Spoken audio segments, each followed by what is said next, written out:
sur le concurrent norvégien, le tenant du titre.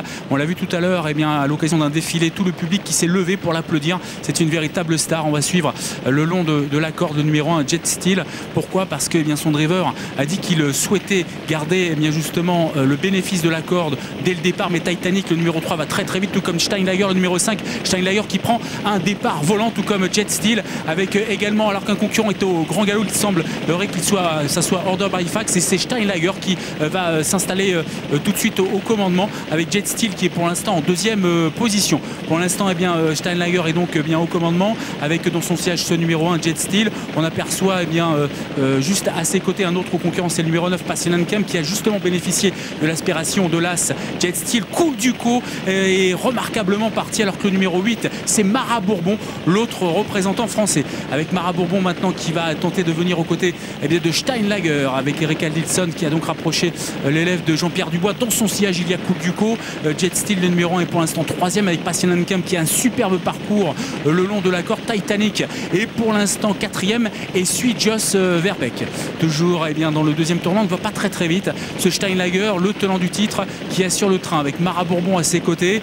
Dans le dos de Steinlager, nous avons toujours Jet Steele, Coupe Ducos qui attend son heure avec Titanic, le numéro 3. Et un petit peu plus loin, on note la présence notamment de Order by Fax qui attend, mais c'est un redoutable finisseur. Tour de l'arrivée, c'est toujours Steinlager. Il n'y a pas d'attaque avec une course qui va certainement se résumer à un long sprint final. Steinlager toujours en tête devant Mara Bourbon. Jet Steele est pour l'instant troisième. Coupe Ducos, le numéro 4, attend son heure avec Jos Verbeek. Il l'emmène dans son sillage notamment Titanic, avec également le numéro 9, donc Passionenkamp, également sur un troisième rideau qui semble avoir d'énormes ressources. Justice Hall se retrouve assez loin, tout comme également le numéro 2, Order by Fax, qui se retrouve très très loin.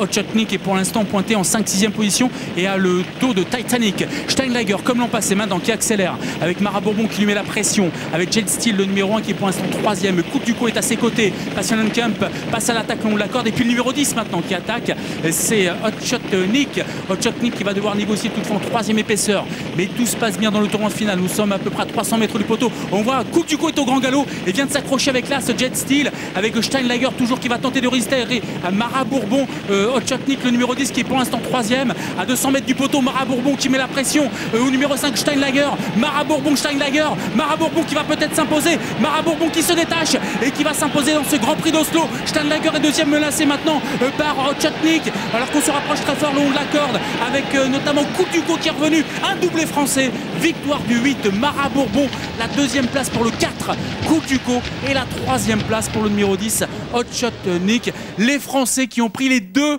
première place. On a vu Coupe Ducos très malheureux dans le tournoi final, qui s'est accroché avec le numéro 1 Jet Steele, mais cela ne l'a pas empêché de finir remarquablement le long de la corde. Et on revoit la dernière ligne droite avec Mara Bourbon qui prend la mesure de Steinlager.